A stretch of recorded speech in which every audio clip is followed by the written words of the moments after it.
Parliament ಅಲ್ಲಿ ಮಾತಾಡ್ಬೇಕು sir, parliament ಅಲ್ಲಿ ಮಾತಾಡ್ಬೇಕು, ಹೋಗ್ಬೇಕು, ನೀವು ಪ್ರಧಾನಿ ಆಗ್ಬೇಕು. ಯಾರು ನಾನು ಮುಂದಿನ ಎಲೆಕ್ಷನ್ಗೆ ನಿಲ್ಲಲ್ಲಯ್ಯ,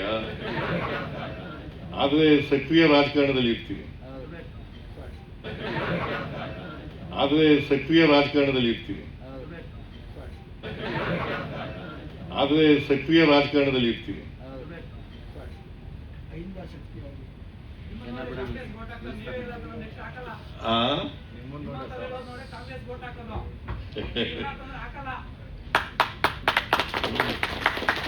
ಅದಕ್ಕೆ ಸಕ್ರಿಯವಾಗಿ ಕ್ಯಾಂಪೇನ್ ಮಾಡ್ತೀನಯ್ಯ,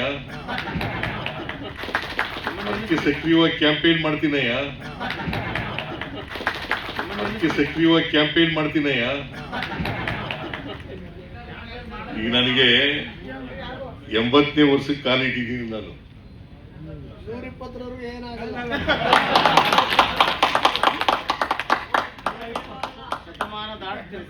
80ನೇ ವರ್ಷಕ್ಕೆ 79 ತುಂಬಿ 80ನೇ ವರ್ಷಕ್ಕೆ ಕಾಲಿಟ್ಟಿದ್ದೀನಿ. 28ಕ್ಕೆ ಆಗುದು ಸರ್ ತಾವು ಮುಖ್ಯಮಂತ್ರಿ ಕರ್ನಾಟಕ ಮಾಡ್ತಾ ಇದ್ದಾರೆ.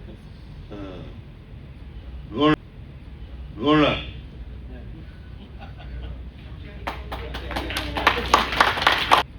ನೋಡೋಣ